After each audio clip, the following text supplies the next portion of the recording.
15 de abril de 1993. O último Boeing, ostentando a constelação do Cruzeiro do Sul, toca o asfalto, e o rugido ensurdecedor de suas turbinas silencia para sempre dentro de um gigantesco hangar. Naquele instante, não era apenas um voo que terminava, era a morte definitiva de um império. Os mecânicos, com as mãos sujas de graxa e lágrimas nos olhos, assistiam ao apagar das luzes de uma era. Qual império? No seu auge, a Cruzeiro do Sul não era apenas uma companhia aérea.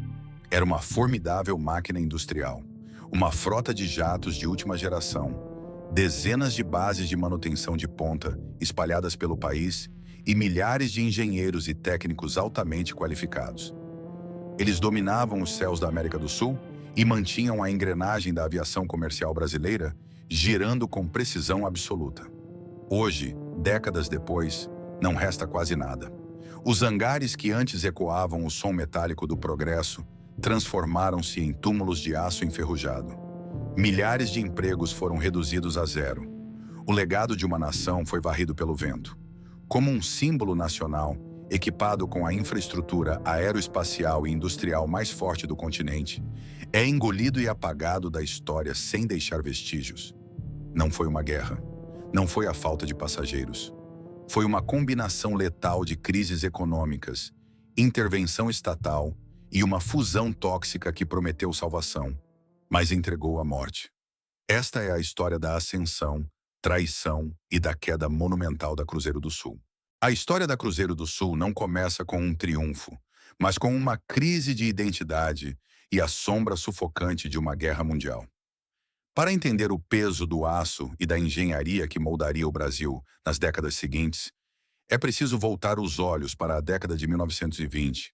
Naquela época, a aviação comercial engatinhava na América do Sul, e a influência europeia era profunda e inegável. O Sindicato Condor, fundado com forte apoio de capitais, logística e aeronaves alemãs, foi a semente que mais tarde germinaria como a Cruzeiro do Sul. Durante seus primeiros e turbulentos anos, o Sindicato Condor operava hidroaviões e aeronaves terrestres rústicas, desbravando rotas ao longo da vasta e selvagem costa brasileira. Era uma operação ousada, pioneira, mas fundamentalmente atrelada aos interesses germânicos na região. O cenário mundial, no entanto, estava prestes a sofrer uma convulsão que alteraria permanentemente o curso da aviação no Brasil. Com a eclosão da Segunda Guerra Mundial, o Oceano Atlântico tornou-se um campo de batalha, e as lealdades políticas transformaram-se rapidamente em uma questão de sobrevivência nacional. Em 1942, o Brasil, sob o governo de Getúlio Vargas, tomou uma decisão histórica e declarou guerra às potências do eixo. Repentinamente, ter uma companhia aérea com raízes e laços alemães, controlando rotas estratégicas dentro do território nacional, era uma vulnerabilidade inaceitável. O Sindicato Condor tornou-se alvo de profunda desconfiança militar e governamental. O fluxo vital de peças de reposição da Alemanha foi cortado. O combustível de aviação, já escasso, foi estritamente racionado. A empresa estava à beira do colapso absoluto, sufocada pela brutalidade da geopolítica global. Foi exatamente neste ponto crítico de estrangulamento que o governo brasileiro interveio de forma decisiva para salvar a infraestrutura que já havia sido construída. Em 1943, a empresa foi inteiramente nacionalizada, reestruturada e rebatizada. Nascia, assim das cinzas de um consórcio estrangeiro, a Serviços Aéreos Cruzeiro do Sul. O nome não foi escolhido por mero acaso. A constelação do Cruzeiro do Sul é o símbolo máximo da navegação e da identidade no Hemisfério Sul, ostentada na própria bandeira do Brasil. Era uma declaração de intenções clara. A companhia não seria mais uma extensão de interesses europeus, mas sim o coração pulsante da aviação puramente brasileira. Mas assinar papéis e mudar o nome era a parte fácil. O verdadeiro desafio era reconstruir e manter uma frota inteira operante, quase do zero, em meio a um conflito global que limitava severamente a importação de suprimentos. Sem o suporte técnico da matriz europeia, a recém-criada Cruzeiro do Sul precisou olhar para dentro. O Brasil da década de 1940 ainda tinha uma base industrial incipiente.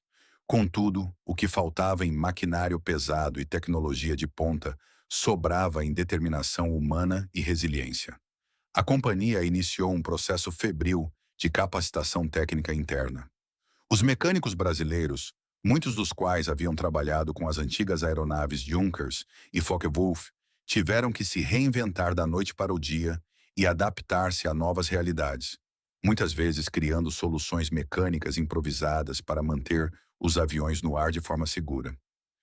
Esta necessidade desesperada de autossuficiência e improvisação técnica lançou as fundações para o que se tornaria o verdadeiro superpoder da Cruzeiro do Sul nas décadas seguintes, a sua lendária divisão de manutenção e engenharia. Eles não podiam simplesmente encomendar peças novas pelo telégrafo e esperar que chegassem. Eles tinham que aprender a consertá-las, moldá-las, usiná-las e, eventualmente, fabricar componentes básicos em solo nacional. Os hangares no Rio de Janeiro e em São Paulo começaram a se transformar de simples garagens de proteção contra o clima em verdadeiros laboratórios industriais complexos.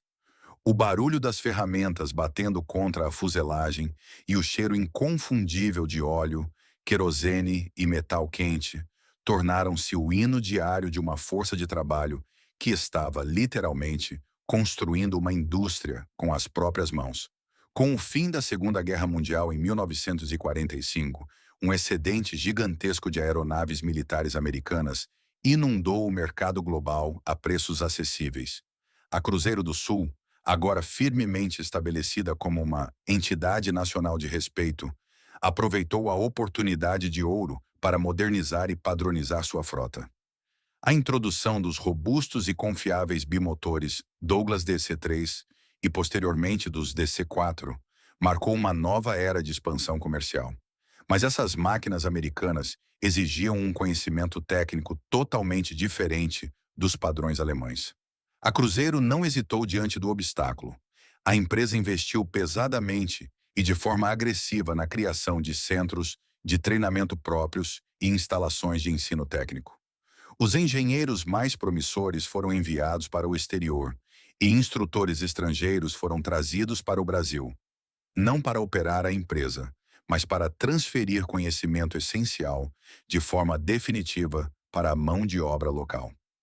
Rapidamente, a Cruzeiro do Sul conquistou uma reputação impecável de segurança, pontualidade e excelência técnica inigualável na América do Sul.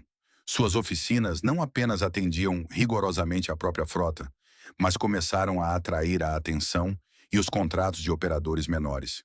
A cultura organizacional que se formava dentro daquelas paredes de metal era única e poderosa.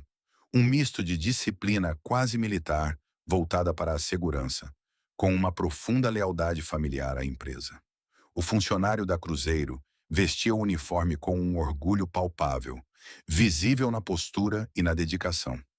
Eles sabiam que não eram apenas mecânicos apertando parafusos, pilotos operando manche ou comissários servindo refeições. Eles se viam como os verdadeiros arquitetos do Brasil moderno, conectando um país de dimensões continentais, rasgando o verde impenetrável da selva amazônica e cruzando os pampas do extremo sul. A transição de uma operação suspeita, cercada por desconfiança durante os anos de chumbo da guerra, para o maior orgulho industrial da nação estava completa e absoluta. A Cruzeiro do Sul havia provado de forma inquestionável que o Brasil poderia, sim, dominar a altíssima complexidade técnica e operacional da aviação comercial. Os hangares estavam repletos de vida. Os motores a pistão rugiam com confiança inabalável a cada amanhecer. O emblema azul e branco da constelação cruzava os céus sul-americanos, não apenas como uma marca corporativa de sucesso, mas como um símbolo brilhante do progresso nacional ininterrupto. A fundação mais sólida possível estava lançada. O concreto das bases de manutenção havia secado e suportaria qualquer peso. Uma legião de trabalhadores altamente especializados e apaixonados estava pronta para os desafios do futuro. Nos anos e décadas que se seguiriam, a Cruzeiro do Sul não apenas cresceria gradativamente, ela explodiria em uma era de ouro de proporções épicas, inaugurando a veloz era do jato e estabelecendo um império tecnológico e humano que parecia, aos olhos de todos, completamente inabalável. Eles construíram uma fortaleza de conhecimento, engenharia e suor que deveria, por todas as lógicas do mercado, durar séculos. Ninguém, naqueles dias de glória inicial e construção febril, poderia sequer imaginar as tempestades sombrias e as traições corporativas que já começavam a se formar, silenciosamente, no horizonte distante. Nos anos que se seguiram à sua consolidação, a Cruzeiro do Sul não apenas caminhou, ela decolou rumo a uma era de prosperidade que redefiniria a aviação comercial no Brasil.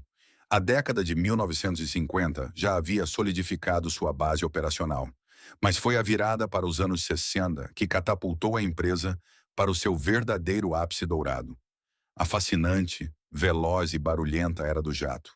Quando os elegantes jatos franceses Sud Aviation Caravelle, com seus motores montados na cauda e perfil aerodinâmico inconfundível, começaram a ostentar a cruz de 5 estrelas nos céus, a Cruzeiro do Sul deixou de ser apenas uma transportadora eficiente para se tornar um símbolo inquestionável de luxo e vanguarda tecnológica. No entanto, o verdadeiro e assustador poder da Cruzeiro não residia apenas nas refinadas cabines de passageiros ou no glamour que envolvia suas tripulações. O coração pulsante e implacável desse império batia forte no solo, dentro das imensas estruturas metálicas de suas bases de manutenção. O complexo industrial da Cruzeiro, centrado principalmente nos aeroportos de Congonhas, em São Paulo, e no Galeão, no Rio de Janeiro, havia se expandido para proporções colossais. Já não eram mais simples oficinas de reparo. Haviam se transformado em verdadeiras fábricas aeroespaciais, cidades industriais autossuficientes que operavam 24 horas por dia, em turnos incessantes, movidas pelo cheiro inebriante de querosene de aviação e fluido hidráulico. Nessa época de ouro, o quadro de funcionários técnicos explodiu em números astronômicos. Milhares de engenheiros mecânicos, especialistas em aviônicos, metalúrgicos de precisão, tapeceiros e pintores formavam um exército industrial de altíssima qualificação. A Cruzeiro do Sul orgulhava-se profundamente de ter a capacidade técnica para realizar os temidos check D, as revisões mais pesadas, invasivas e complexas da aviação comercial. Nesse procedimento, uma aeronave era literalmente desmontada até o último rebite, a estrutura inspecionada milímetro a milímetro, com equipamentos de raio-x e ultrassom de última geração, e então reconstruída quase do zero, inteiramente em solo nacional. Para uma empresa sul-americana da época, isso era um feito tecnológico extraordinário. O nível de precisão exigido era absoluto, e os técnicos da Cruzeiro eram reverenciados por seus pares como os melhores de todo o continente. Os hangares gigantescos eram verdadeiros templos da engenharia moderna. Sob os tetos altíssimos de aço, o som ensurdecedor das rebitadeiras pneumáticas misturava-se aos testes de altíssima pressão dos complexos sistemas hidráulicos e ao zumbido constante das bancadas de calibragem eletrônica, onde especialistas debruçavam-se sobre os primórdios da computação de bordo. A empresa não dependia de terceiros para quase nada. O nível de verticalização era impressionante. Eles fabricavam e estofavam seus próprios assentos, desenvolviam ferramentas específicas e exclusivas para solucionar problemas mecânicos complexos e possuíam laboratórios metalúrgicos que testavam a fadiga dos materiais estruturais com um rigor implacável. Esse domínio tecnológico absoluto conferia à Cruzeiro uma vantagem competitiva formidável e uma independência invejável. Enquanto outras companhias aéreas perdiam semanas, ou até meses, enviando motores e componentes críticos para a Europa ou os Estados Unidos para reparos complexos, a Cruzeiro resolvia tudo dentro de casa. A eficiência operacional ditava o ritmo. A cultura de trabalho dentro dessas bases era lendária. Os mecânicos mais antigos, veteranos da árdua transição dos ruidosos motores a pistão para as precisas turbinas a jato, passavam seu conhecimento empírico para as novas gerações, com a severidade de mestres artesãos. Havia uma rígida hierarquia de respeito, baseada não apenas em cargos, mas no profundo conhecimento técnico. Se um avião da Cruzeiro do Sul estava no ar, Milhões de brasileiros sabiam que ele havia passado pelas mãos de homens que tratavam aquelas máquinas com uma reverência quase religiosa. A empresa era uma potência intocável, gerando lucros exorbitantes e orgulho nacional. Mas sustentar uma máquina desse tamanho colossal exigia um fluxo de capital infinito. A expansão implacável da frota exigia um malabarismo logístico e financeiro sem precedentes. Nos anos 1970, a Cruzeiro do Sul não parou no tempo. Ela abraçou a próxima revolução tecnológica, trazendo os icônicos jatos Boeing 727, os ágeis Boeing 737 e os gigantes Airbus A300 para as suas rotas.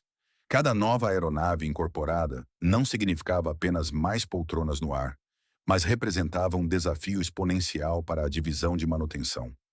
Novos manuais técnicos precisavam ser traduzidos e dominados. Novas ferramentas de precisão precisavam ser usinadas.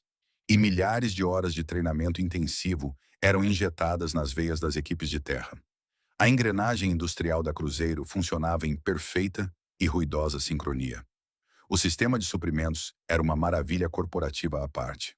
Para manter as aeronaves voando sem interrupções e evitar o pesadelo do avião no chão, AOG, Aircraft on Ground, a empresa gerenciava um estoque monumental de milhares de peças de reposição. Esses inventários estavam espalhados estrategicamente por suas bases ao longo de um continente de dimensões europeias. Eram almoxarifados colossais, que pareciam não ter fim, guardando desde delicados altímetros e componentes giroscópicos até conjuntos completos de trens de pouso e turbinas de reserva. O impacto social dessa gigantesca operação era igualmente profundo e formava a espinha dorsal de muitas comunidades. A Cruzeiro do Sul era mais do que um empregador. Era uma instituição provedora para milhares de famílias brasileiras. Em cidades como Rio de Janeiro e São Paulo, bairros inteiros pulsavam no ritmo dos turnos ininterruptos da companhia. Havia uma cultura de pertencimento visceral. A empresa oferecia clubes recreativos, assistência médica de excelência e um plano de carreira sólido que prometia a estabilidade da juventude até a aposentadoria. Para um jovem técnico de manutenção ou engenheiro recém-formado, vestir o macacão com a constelação no peito era o equivalente a conquistar um passaporte para uma vida próspera e respeitada. Durante esses anos dourados, a Estrela do Sul brilhava com intensidade máxima em seu segmento de excelência. A empresa era tão avançada tecnicamente que era frequentemente consultada pelas autoridades aeronáuticas brasileiras para ajudar a estabelecer novas normas de segurança nacional. A Cruzeiro não apenas seguia os manuais de aviação. Em muitos aspectos práticos no Brasil, ela ajudava a se escrevê-los.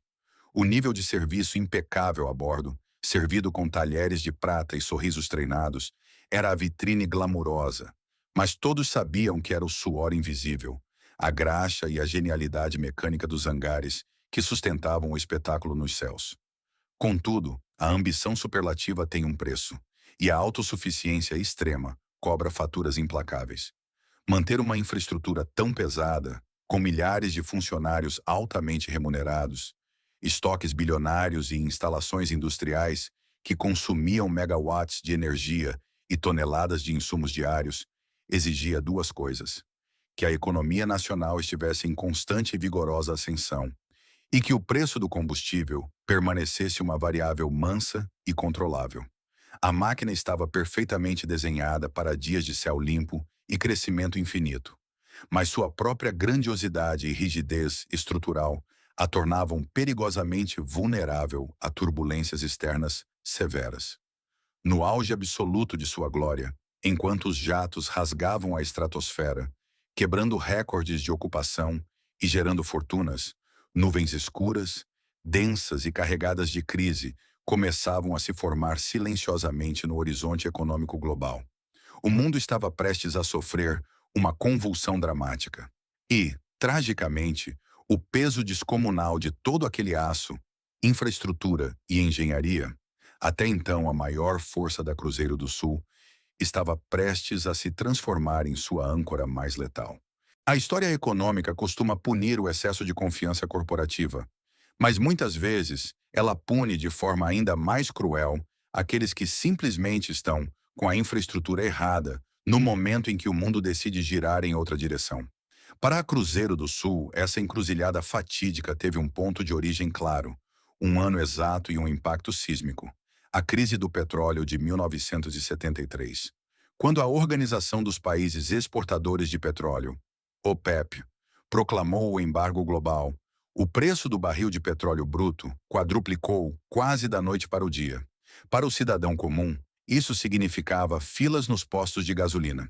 Para uma companhia aérea, com uma frota gigantesca e faminta, foi o equivalente a um ataque cardíaco fulminante. Aquele império de engenharia que a Cruzeiro havia construído com tanto suor estava perfeitamente calibrado para uma era que não existia mais: a era da energia barata e abundante. Os imponentes Caravelles e os primeiros modelos da Boeing, que antes eram o orgulho da empresa, revelaram sua verdadeira natureza sob a nova realidade econômica. Eram devoradores insaciáveis de querosene. Repentinamente, a matemática operacional que sustentava os hangares e os milhares de empregos deixou de fazer sentido. Rotas que antes geravam lucros confortáveis com apenas 60% de ocupação passaram a dar prejuízo, mesmo quando todas as poltronas estavam vendidas. O combustível, que historicamente representava uma fração controlável dos custos operacionais, transformou-se em um monstro financeiro que engolia quase toda a receita antes mesmo de os aviões tocarem o solo. Qualquer manual básico de economia sugeriria uma solução imediata: repassar o aumento brutal dos custos para o consumidor através do preço das passagens. Mas a Cruzeiro do Sul não operava em um livre mercado. O Brasil da década de 1970 estava imerso em um regime militar que controlava rigidamente a economia para tentar domar uma inflação galopante. O Departamento de Aviação Civil, DODEAC, o braço de ferro do governo, determinava os preços das tarifas aéreas com inflexibilidade absoluta. A companhia se viu presa em uma armadilha perfeita e mortal. Era obrigada a comprar combustível a preços internacionais astronômicos, mas forçada a vender bilhetes a preços locais, tabelados e artificialmente baixos. O estrangulamento não parava por aí. Como uma concessão pública e um instrumento de integração nacional, a Cruzeiro do Sul era frequentemente obrigada pelo governo a manter rotas políticas que não possuíam a menor viabilidade comercial. Jatos pesados eram despachados para aeroportos remotos no interior da Amazônia ou no extremo oeste do país, transportando mais ar e poeira do que passageiros pagantes, apenas para manter a bandeira da presença estatal voando. Cada uma dessas decolagens, subsidiadas invisivelmente pelo próprio caixa da empresa, drenava os recursos que deveriam ser destinados à manutenção daquele complexo maquinário industrial. O abraço do Estado, que na década de 1940 havia salvado a companhia de suas raízes alemãs, agora estava sufocando-a lentamente. O primeiro lugar a sentir o cheiro do sangue não foram os escritórios acarpetados da diretoria, mas sim o chão de fábrica das bases de manutenção. O fluxo infinito de capital que antes irrigava os gigantescos almoxarifados de peças de reposição secou abruptamente. O setor de compras passou a negar requisições de componentes preventivos. A ordem que desceu da administração era de contenção absoluta, nada de estoques bilionários, apenas o estritamente necessário. Foi nesse ambiente de restrição severa que uma palavra maldita começou a circular pelos hangares de Congonhas e do Galeão: canibalização. Para os mecânicos veteranos da Cruzeiro, homens que haviam sido treinados com o rigor de relojoeiros, a prática era uma heresia inaceitável. Mas a realidade financeira impunha suas próprias regras. Quando uma peça crítica falhava e não havia dinheiro em caixa para importar uma nova, os técnicos recebiam a amarga ordem de retirar o componente perfeitamente bom de um avião que estava estacionado e instalá-lo naquele que precisava voar. Essa engenharia de sobrevivência cobrou um pedágio psicológico devastador. O orgulho inabalável dos trabalhadores de jaleco e macacão começou a rachar. O som dentro dos hangares mudou sutilmente.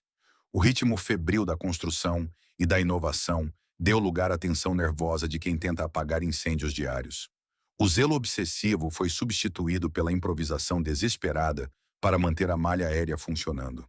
Pela primeira vez na história da empresa, A paisagem nos pátios dos aeroportos começou a se alterar de forma sinistra. Alguns jatos com a cruz de 5 estrelas na cauda foram rebocados para os cantos mais distantes dos pátios de manobra, com as entradas de ar de suas turbinas cobertas por grossas lonas vermelhas. Eles não estavam lá aguardando manutenção pesada.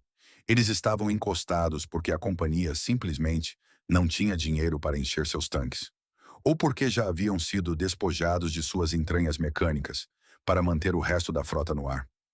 A Cruzeiro do Sul estava sangrando internamente. Suas veias financeiras haviam sido cortadas pela crise global e o torniquete governamental apenas acelerava a necrose. A empresa, que havia sido o farol da aviação brasileira, agora operava no escuro, tentando desesperadamente encontrar uma saída antes que o colapso estrutural fosse irreversível. A independência que sempre definiu sua alma corporativa estava por um fio, e o desespero nos corredores da presidência os levaria a tomar a decisão mais drástica, ilusória e fatal de sua longa existência. No início da segunda metade da década de 1970, a contabilidade da Cruzeiro do Sul havia se tornado um obituário financeiro. O fluxo de caixa estava seco e a empresa dependia de empréstimos de curto prazo, com taxas de juros predatórias, apenas para manter suas operações básicas. O governo militar, que outrora ditara regras e impusera rotas deficitárias em nome da integração nacional, agora se recusava a oferecer um pacote de resgate financeiro. A mensagem de Brasília era fria e clara. O Estado não arcaria com o prejuízo colossal de uma engrenagem que havia se tornado insustentável aos olhos da nova e dura realidade econômica global. Dentro das salas de reunião da diretoria, o clima era de luto antecipado.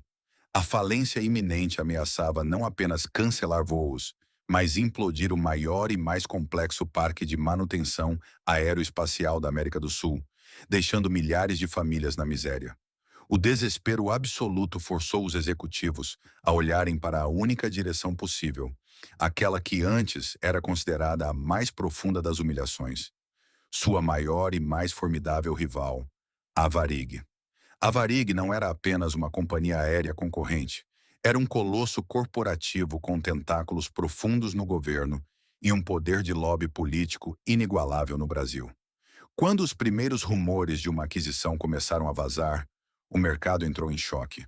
Como o orgulhoso e independente Império da Constelação do Sul se curvaria à sua arqui-inimiga? Mas não havia outra alternativa na mesa. Em maio de 1975, o acordo histórico foi selado.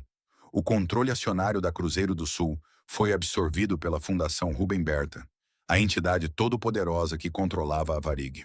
Para evitar o pânico generalizado no setor, uma greve dos trabalhadores e a intervenção do Conselho de Defesa Econômica, a aquisição foi cuidadosamente envelopada em uma narrativa de preservação nacional.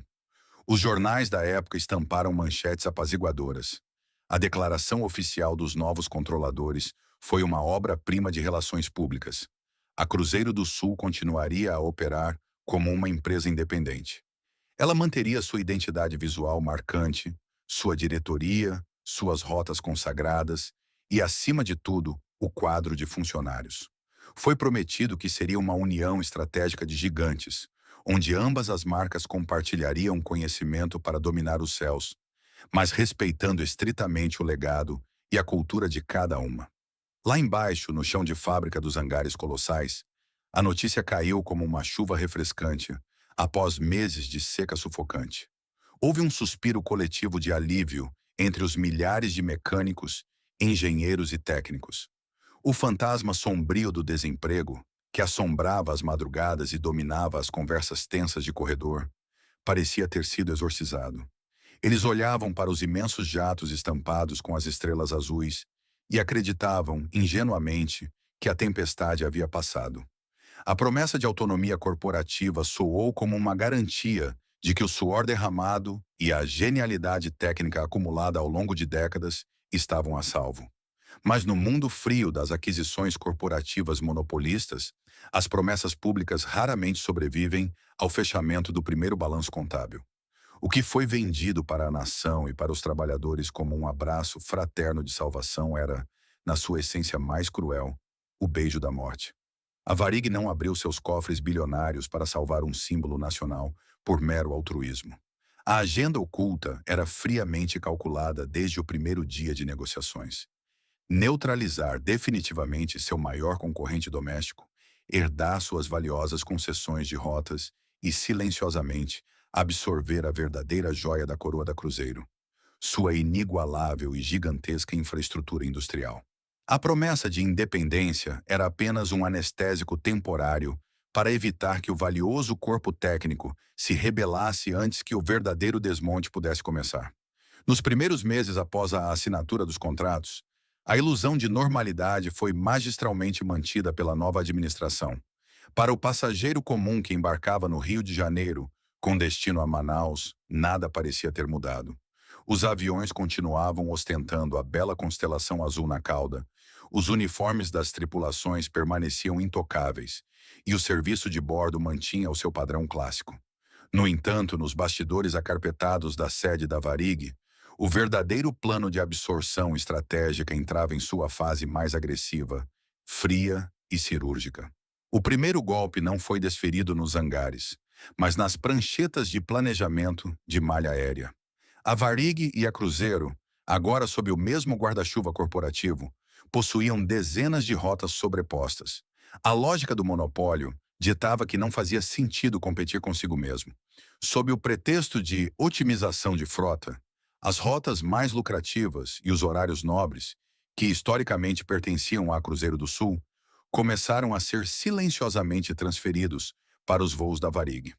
Os jatos da Cruzeiro foram gradualmente rebaixados para horários periféricos, escalas exaustivas e destinos de menor rentabilidade. Era uma asfixia comercial invisível a olho nu, projetada para esvaziar o caixa da subsidiária e transferir as receitas diretamente para a matriz. Mas o verdadeiro butim dessa guerra corporativa, o tesouro que a Varig secretamente cobiçava desde o início, não eram os passageiros, mas o formidável e inigualável complexo industrial da Cruzeiro. A Varig possuía sua própria infraestrutura de manutenção, indiscutivelmente competente, mas o nível de verticalização, autonomia técnica e especialização das oficinas da Cruzeiro, em Congonhas e no Galeão, era algo que o dinheiro puro não podia comprar. Levava décadas para ser construído, e a nova diretoria sabia exatamente o valor daquilo que tinha em mãos. A palavra racionalização tornou-se rapidamente o eufemismo corporativo favorito para mascarar o desmonte. Executivos da Varig começaram a circular pelos imensos hangares da Cruzeiro, pranchetas em mãos, catalogando não apenas peças, mas o maquinário pesado que havia sido o orgulho da empresa. Lentamente, sob a justificativa de centralizar operações e cortar custos redundantes, o processo de canibalização institucional teve início. Não eram mais apenas peças de aviões sendo trocadas.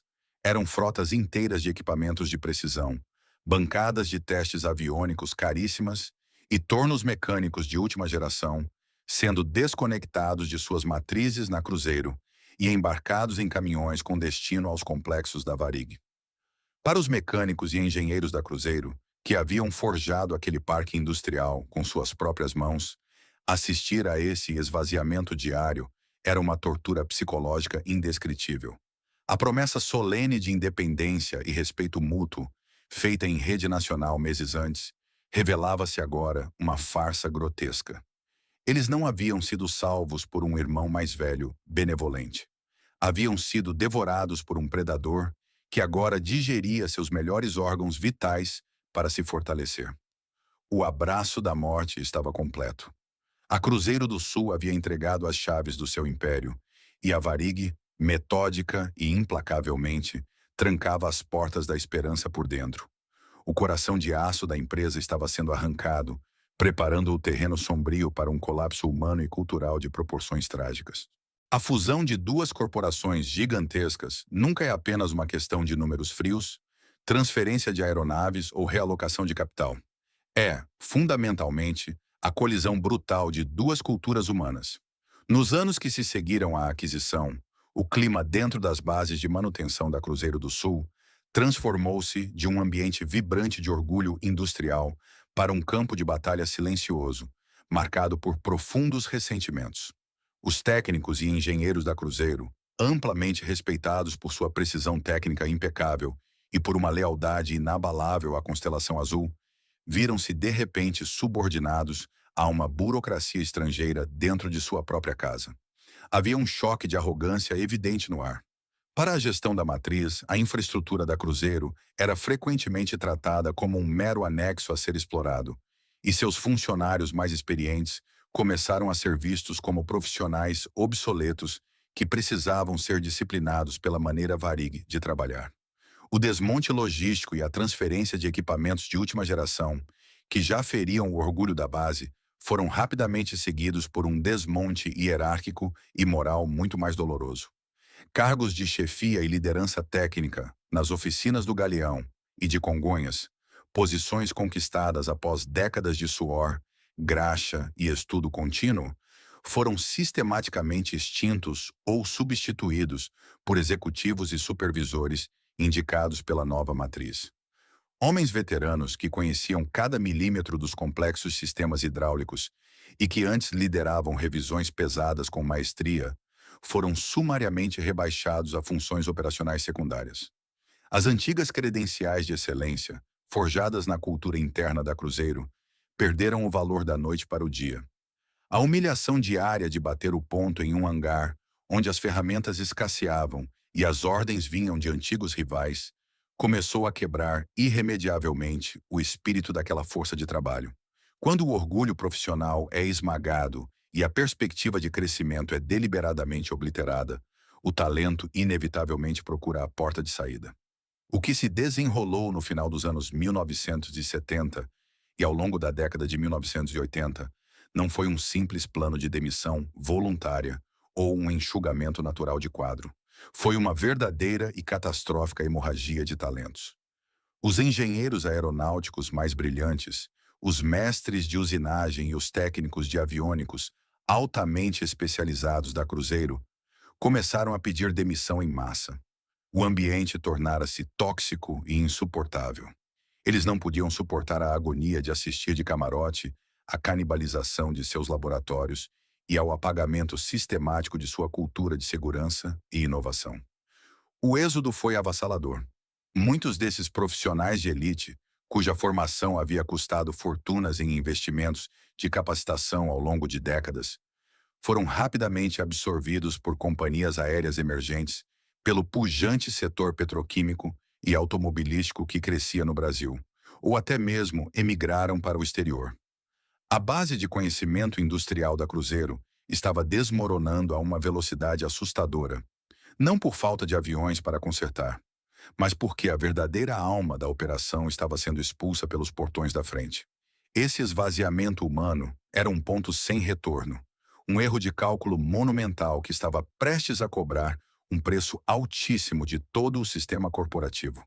Para aqueles que ficaram, homens mais velhos, com raízes profundas demais para simplesmente abandonar a profissão, ou cujas famílias dependiam daquele contra-cheque, a rotina transformou-se em um velório prolongado. O ambiente físico de trabalho começou a refletir a decadência moral da corporação. Os outrora imaculados e completos painéis de ferramentas nos hangares de Congonhas agora exibiam espaços vazios e contornos empoeirados, lembranças fantasmagóricas de equipamentos de precisão que haviam sido encaixotados e levados para o centro de manutenção principal da Varig. A mensagem corporativa era subliminar, mas brutal. A base da Cruzeiro não precisava mais consertar o que era complexo. A matriz cuidaria disso. Aqueles profissionais de elite sentiam-se rebaixados, transformados de mestres da aviação em meros trocadores de óleo de uma frota que não lhes pertencia mais. A perda da memória institucional foi o golpe mais silencioso e talvez o mais fatal de todo o processo de fusão. Na aviação de grande escala, o conhecimento não reside apenas nos grossos manuais impressos pela Boeing ou pela Airbus. Ele vive nas mãos calejadas, nos ouvidos treinados e na intuição dos mecânicos veteranos, que conhecem as peculiaridades, os ruídos e os tiques de cada aeronave específica da frota. Quando os mestres da Cruzeiro foram forçados a sair, ou foram deliberadamente silenciados e escanteados por novos supervisores vindos da matriz. Décadas de conhecimento empírico inestimável simplesmente evaporaram no ar. A nova administração da Varig impôs agressivamente seus próprios manuais e procedimentos operacionais padrão, apagando sumariamente a cultura hipermeticulosa que a subsidiária havia desenvolvido desde os dias difíceis da Segunda Guerra Mundial. Essa padronização forçada e arrogante ignorava uma verdade fundamental do chão de fábrica. O jeito cruzeiro de fazer manutenção não era um capricho de velhos orgulhosos. Era um sistema de segurança obsessivo e provado pelo tempo, que mantinha máquinas operando com níveis de confiabilidade invejáveis em um país de clima e infraestrutura punitivos. Sem os antigos líderes técnicos para defender seus métodos, a qualidade invisível dos processos começou a cair. O colapso não ocorreu por sabotagem maliciosa dos trabalhadores, mas por pura e absoluta apatia. O moral da tropa estava aniquilado. O brilho nos olhos deu lugar a olhares vazios e cansados sob os capacetes de proteção. Qual era o sentido de fazer um esforço hercúleo, de dar o sangue e o suor em um turno exaustivo de 12 horas na madrugada fria, se o jato no qual você estava trabalhando meticulosamente seria, muito possivelmente, repintado com as cores da rival na semana seguinte? Ou pior, canibalizado no dia seguinte para ceder peças a uma aeronave da matriz? O orgulho, aquele combustível invisível e poderoso que move qualquer grande complexo industrial, havia secado completamente dentro das paredes de aço da companhia. Os corredores outrora ruidosos, cheios de jargões técnicos e camaradagem, transformaram-se em ambientes envenenados por desconfiança, fofocas e murmúrios de derrota. As assembleias sindicais, que no passado focavam em melhorias estruturais e inovações no trabalho, agora eram palcos de discursos de desespero e relatos constantes de assédio moral. A força de trabalho estava quebrada por dentro. A engrenagem humana da indústria havia perdido sua alma.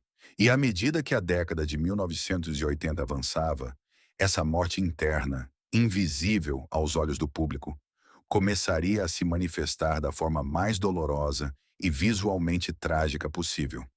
No desaparecimento progressivo dos próprios aviões que um dia representaram a vanguarda tecnológica dos céus do Brasil.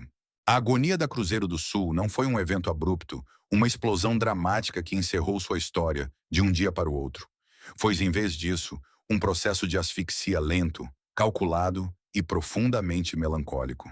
À medida que a década de 1980 avançava e o Brasil mergulhava na chamada década perdida, um período sombrio marcado por hiperinflação descontrolada, estagnação econômica e sucessivas crises cambiais, a diretoria da Varig encontrou a justificativa macroeconômica perfeita para acelerar a fase final de desidratação de sua subsidiária.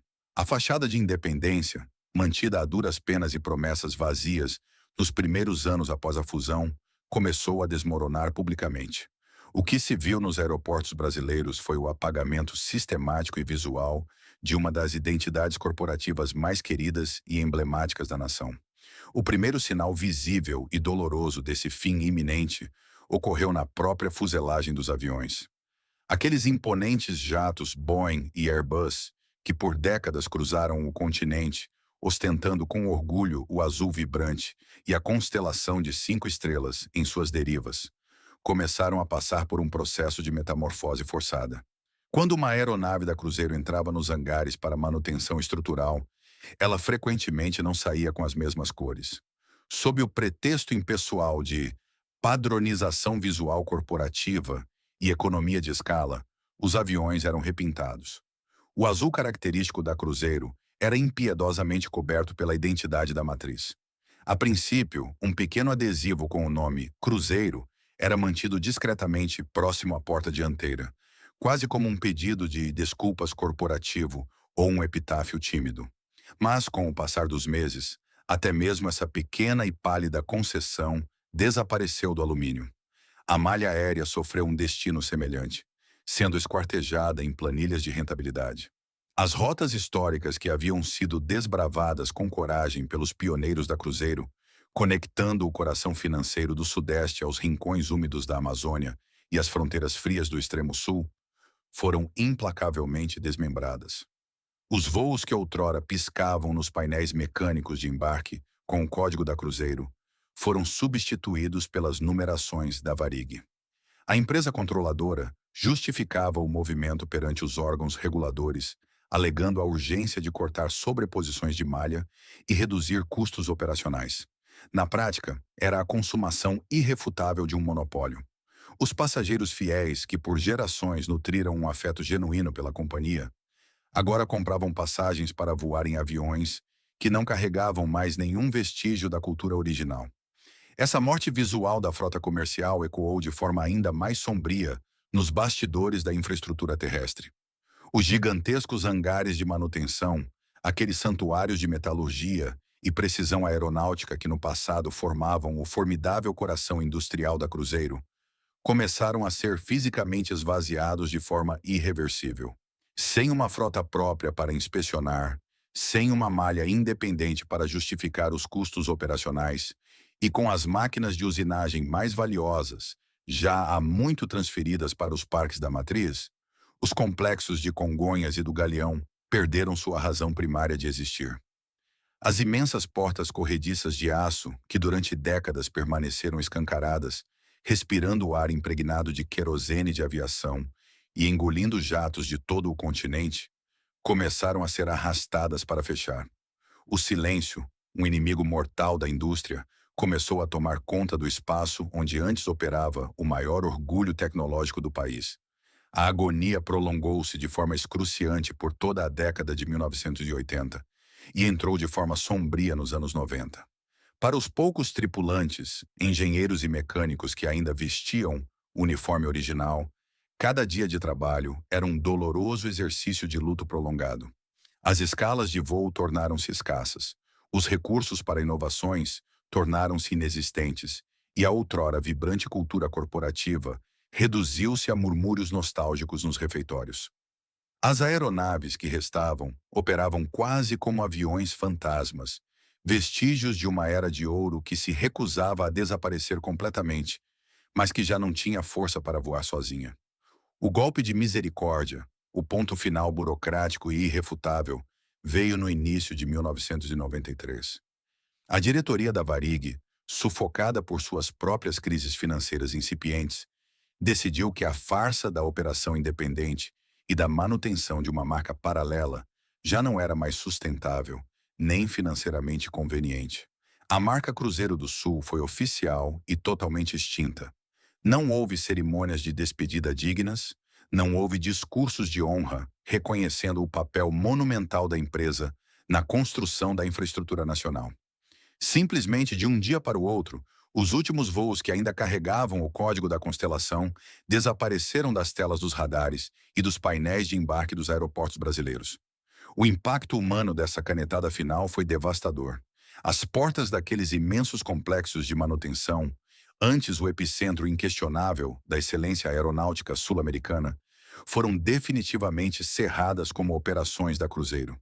Milhares de trabalhadores, aqueles veteranos resilientes que haviam resistido à debandada inicial na esperança de um milagre, foram finalmente descartados.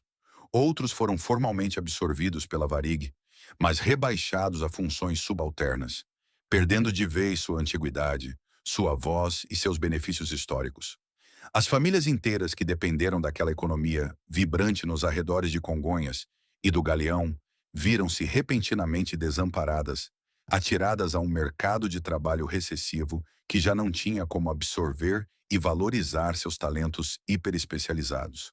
Foi um apagamento histórico impiedoso.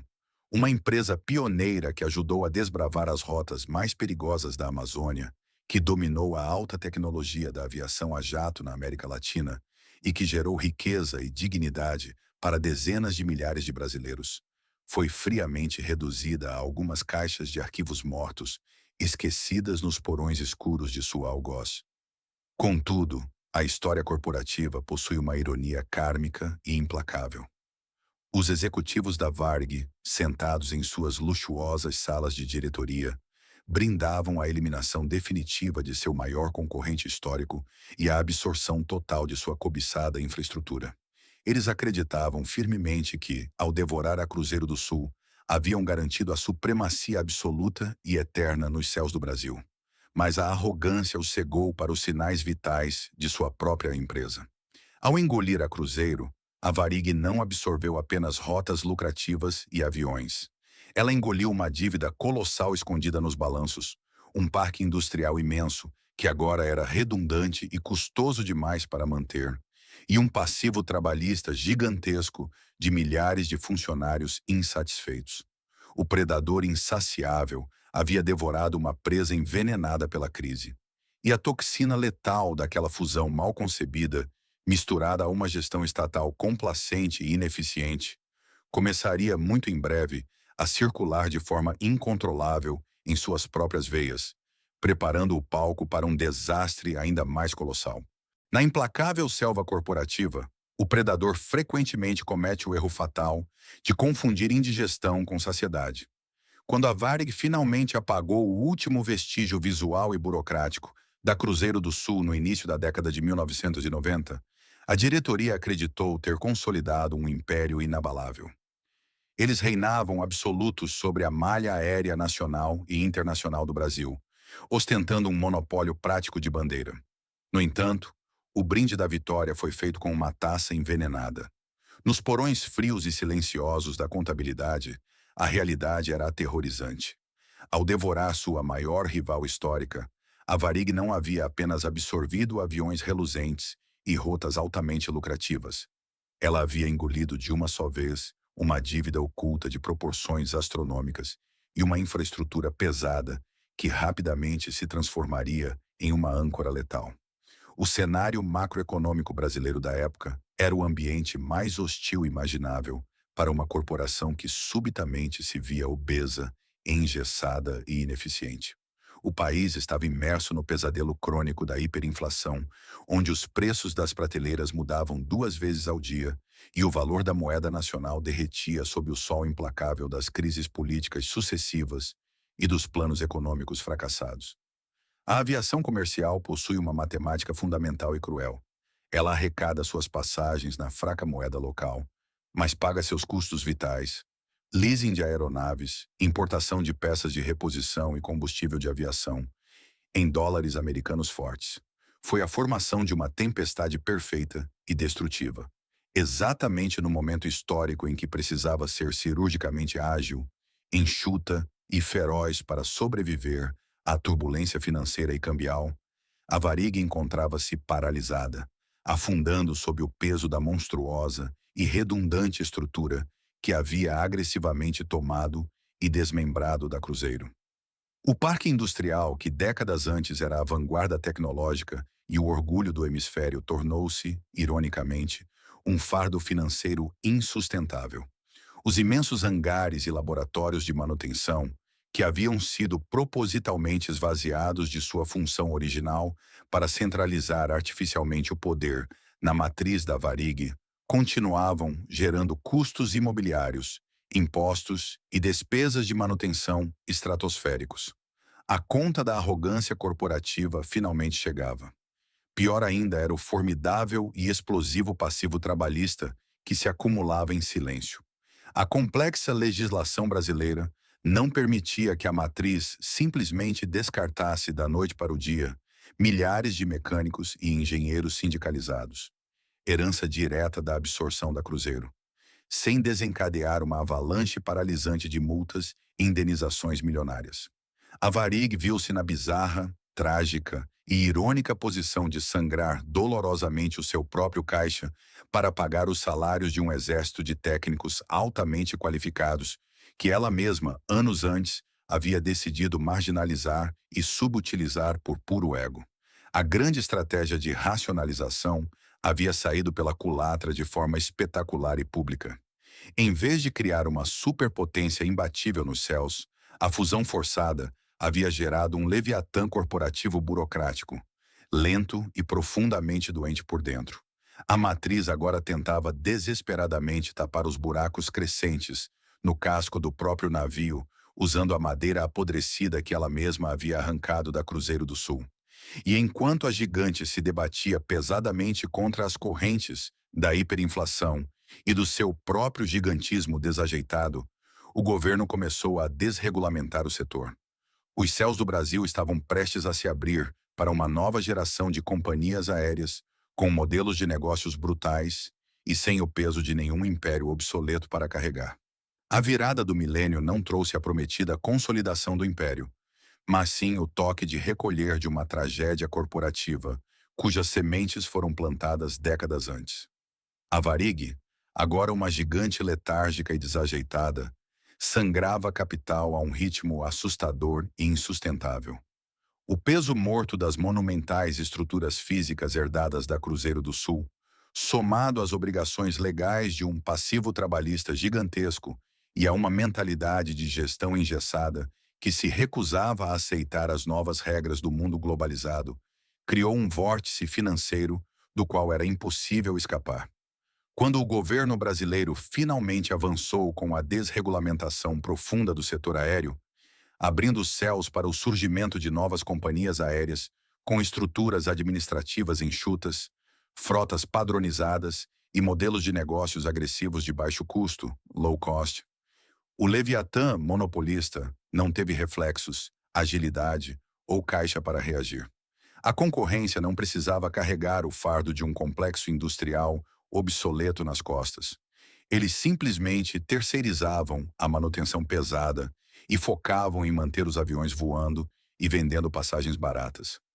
A arrogância construída ao longo de décadas de monopólio velado cobrou seu preço com juros cruéis. A Varig tentou desesperadamente cortar na própria carne para sobreviver, mas a gangrena financeira já havia atingido seus órgãos mais vitais. Em pouco tempo, as manchetes dos jornais que no passado celebravam a soberania técnica e o glamour da companhia passaram a narrar um espetáculo de vexames internacionais. Aeronaves majestosas da Varig começaram a ser humilhantemente arrestadas e bloqueadas em pistas de aeroportos em Paris, Nova York e Miami, confiscadas por empresas de leasing e fornecedores de combustível que já não aceitavam desculpas ou promessas de pagamento vazias vindas da diretoria no Brasil. A credibilidade, o ativo invisível mais valioso de qualquer companhia aérea, virou pó em questão de meses.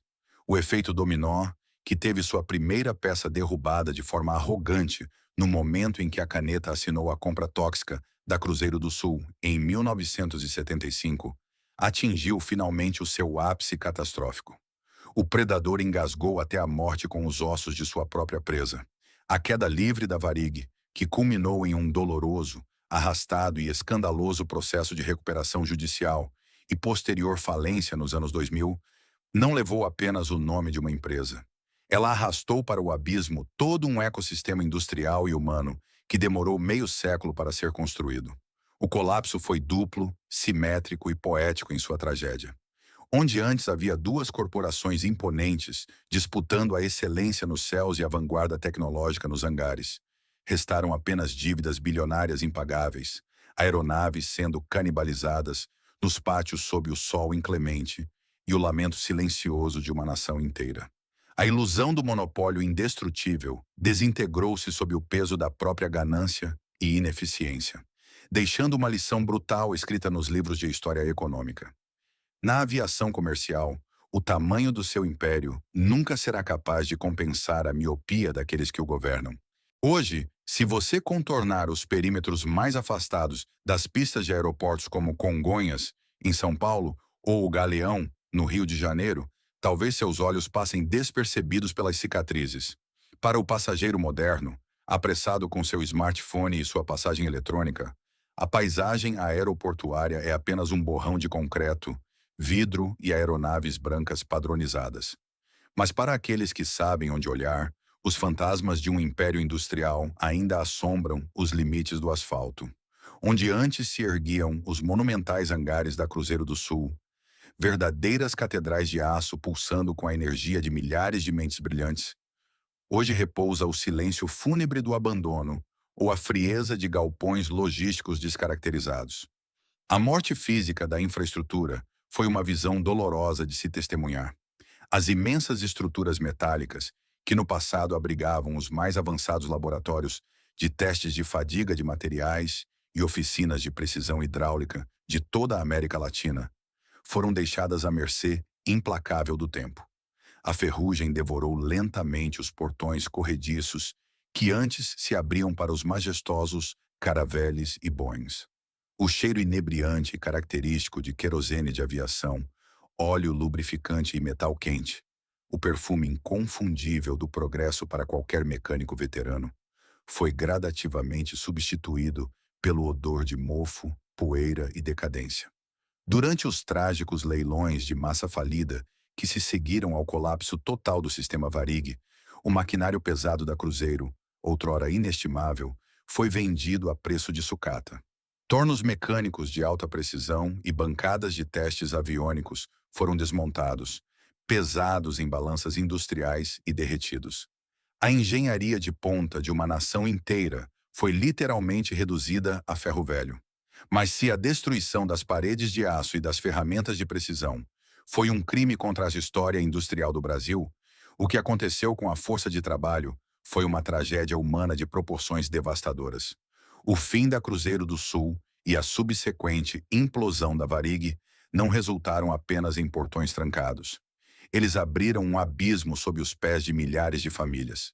Os técnicos, engenheiros e tripulantes que haviam dedicado sua juventude, sua paixão e sua saúde às madrugadas exaustivas de manutenção e aos voos desbravadores encontraram-se, de repente, em um vácuo brutal. Estes não eram trabalhadores comuns. Eram profissionais hiperespecializados. Um mestre em aviônicos de um Boeing 727, capaz de diagnosticar uma falha elétrica complexa apenas ouvindo o zumbido do painel, descobriu da pior maneira possível que seu conhecimento, reverenciado dentro dos hangares, tinha valor quase nulo no mercado de trabalho tradicional de um país em crise. Homens na faixa dos 50 anos, que antes assinavam liberações de voo responsabilizando-se pela vida de centenas de passageiros, viram-se forçados a dirigir táxis, trabalhar como porteiros de edifícios ou abrir pequenos e precários comércios apenas para colocar comida na mesa. A dignidade profissional, construída ao longo de décadas de disciplina quase militar, foi estilhaçada. O golpe mais cruel, contudo, não foi a perda imediata do crachá, mas o roubo descarado do futuro. A grande maioria desses veteranos da Cruzeiro havia sido absorvida pelo Fundo de Pensão Aeros, o Instituto de Seguridade dos Aeronautas e Aeroviários. Durante anos, parte de seus salários suados havia sido religiosamente descontada, depositada em um fundo que prometia uma velhice tranquila e merecida. Porém, a gestão fraudulenta, a negligência corporativa e a omissão criminosa dos governos sucessivos evaporaram bilhões de reais desse fundo. Quando o colapso final ocorreu, a poupança de uma vida inteira desapareceu em um buraco negro jurídico e financeiro. As cenas que se desenrolaram nas décadas seguintes foram de cortar o coração. Os mesmos mecânicos orgulhosos que outrora garantiam a segurança dos céus brasileiros passaram a frequentar saguões de aeroportos e escadarias de tribunais em Brasília, agora segurando faixas desbotadas e megafones, implorando por uma aposentadoria que já lhes pertencia por direito. O tempo, no entanto, é um inimigo que não aceita recursos judiciais. A longa e excruciante batalha nos tribunais cobrou um pedágio silencioso e letal. Centenas, se não milhares, desses pioneiros da aviação faleceram ao longo dos anos de espera. Morreram vítimas de infartos fulminantes, depressões profundas e doenças agravadas pela incapacidade de comprar os próprios remédios. Partiram sem nunca ver um único centavo da justiça financeira que lhes foi roubada, carregando para o túmulo a amargura de terem sido traídos pelo sistema que ajudaram a erguer. A tragédia dos hangares enferrujados da Cruzeiro do Sul transcende o mero fechamento de uma empresa. É o apagamento de uma identidade. Para as gerações mais jovens de brasileiros, a constelação azul de 5 estrelas não significa absolutamente nada. Não há memoriais em Congonhas para os operários que morreram naquelas linhas de montagem, nem placas de bronze nos terminais lembrando o complexo industrial que um dia rivalizou com potências globais. O sistema corporativo mastigou a genialidade e o suor daqueles homens e mulheres, cuspiu a infraestrutura obsoleta e continuou sua marcha implacável, deixando para trás apenas o eco fantasmagórico de turbinas silenciadas e as lágrimas não enxugadas de milhares de famílias brasileiras esquecidas pela história. A queda da Cruzeiro do Sul e o subsequente colapso da Varig não são apenas notas de rodapé melancólicas na história econômica da América Latina. São, na verdade, um dos mais contundentes e brutais estudos de casos sobre a arrogância corporativa, os perigos do monopólio e o fracasso catastrófico do expansionismo predatório. Quando estudamos as cinzas desse vasto império, a primeira e mais gritante lição que emerge dos escombros de aço é a falácia absoluta do conceito de grande demais para quebrar. A diretoria da Varig acreditou cegamente que, ao absorver seu maior e mais competente rival, eliminando a concorrência e dominando as rotas aéreas, estaria construindo uma fortaleza comercial inexpugnável.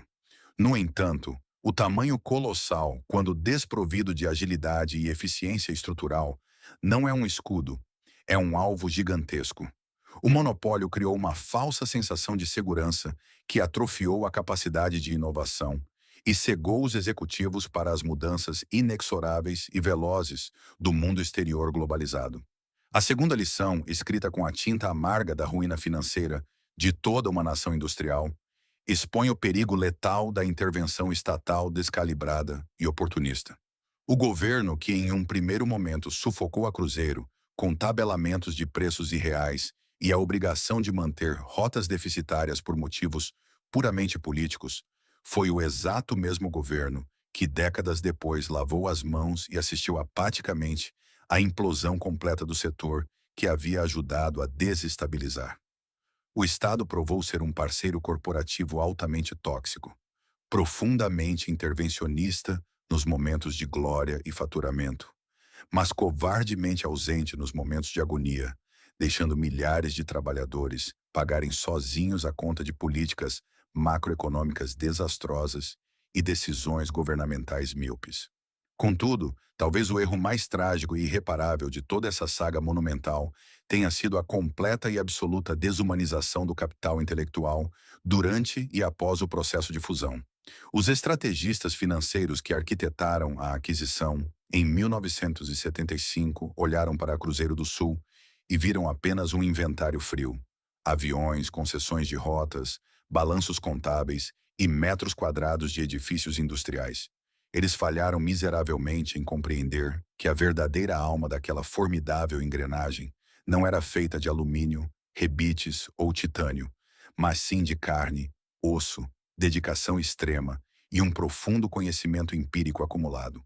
Ao tratar milhares de engenheiros, mecânicos e técnicos veteranos como meros números descartáveis em uma planilha de redundâncias operacionais, a nova matriz não apenas destruiu o moral e a cultura de excelência de sua subsidiária, ela lobotomizou a própria estrutura que havia acabado de comprar.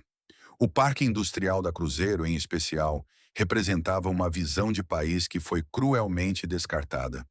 Em uma época em que o Brasil ainda lutava arduamente para se industrializar e reduzir sua dependência externa, as bases de Congonhas e do Galeão eram bastiões luminosos de autossuficiência tecnológica. A capacidade de desmontar e reconstruir um jato comercial inteiro, do radar ao trem de pouso, inteiramente em solo nacional, era uma poderosa afirmação de soberania técnica. Quando a matriz optou pelo desmonte gradual dessa capacidade inestimável em nome de uma racionalização agressiva, ela não estava apenas cortando custos de curto prazo. Estava amputando a capacidade da própria nação de reter, ensinar e desenvolver tecnologia aeroespacial de ponta.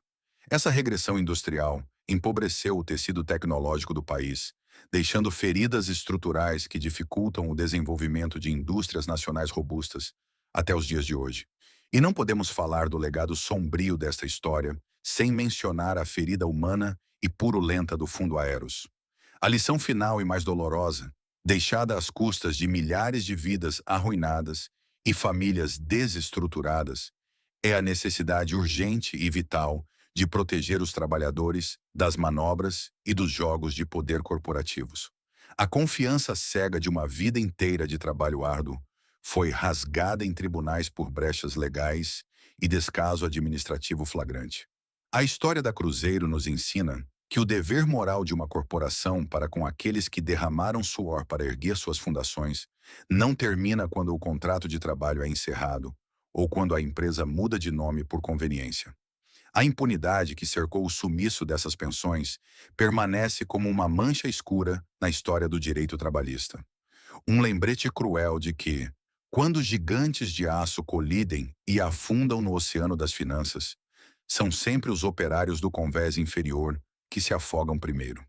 A constelação do Cruzeiro do Sul ainda brilha no céu noturno, impassível, silenciosa e eterna, guiando os navegantes no hemisfério sul. Mas o seu homônimo terreno, feito de aço, querosene e sonhos de grandeza, foi apagado da face da terra por falhas tragicamente humanas. O fim lamentável deste outrora glorioso império aeronáutico é um testamento de que, não importa quão alto você voe, quão avançada seja a sua tecnologia mecânica, ou quão formidável pareça a sua infraestrutura, você nunca será invulnerável à lei da gravidade corporativa. O peso incalculável das más decisões, cedo ou tarde, sempre puxa tudo de volta para o chão. A história da Cruzeiro do Sul é muito mais do que a crônica melancólica de uma companhia aérea que deixou de voar. É um espelho impiedoso refletindo as falhas sistêmicas de um modelo corporativo que prioriza o monopólio e o crescimento desenfreado em detrimento da sustentabilidade a longo prazo e do valor inestimável do capital humano. Quando olhamos para os ecos silenciosos daqueles antigos complexos de manutenção, não vemos apenas estruturas metálicas abandonadas e corroídas. Vemos o cemitério de uma era em que a dedicação, o orgulho e a perícia técnica foram friamente sacrificados no altar da ganância executiva. O colapso duplo que engoliu a Cruzeiro e, de forma quase kármica, arrastou a toda a poderosa Varig para o exato mesmo abismo. Serve como um alerta atemporal e universal para qualquer indústria corporativa. Gigantes não despencam do céu apenas porque enfrentam crises externas. Eles caem quando esquecem o que, de fato, os tornou fortes. A verdadeira riqueza de uma megacorporação nunca reside exclusivamente em suas máquinas de última geração, em suas rotas exclusivas ou em suas planilhas de lucro projetado. A alma da indústria vive nas mãos calejadas, sujas de graxa, e nas mentes afiadas das pessoas que mantêm as engrenagens gigantes girando com segurança todos os dias. A desumanização do trabalho, a quebra de confiança e o apagamento deliberado de uma cultura de excelência não são apenas erros de gestão. São venenos silenciosos, lentos, mas absolutamente letais. As estrelas azuis do Cruzeiro do Sul já não cruzam os céus da América do Sul. O rugido ensurdecedor e vibrante de seus motores calou-se para sempre. Contudo, o legado dos seus verdadeiros construtores, aqueles milhares de mecânicos, engenheiros e tripulantes que um dia ousaram erguer a vanguarda aeroespacial em solo nacional, permanece como uma lembrança poderosa do que somos capazes de criar com esforço conjunto e do que perdemos tragicamente quando a arrogância no topo perde o contato com o chão de fábrica.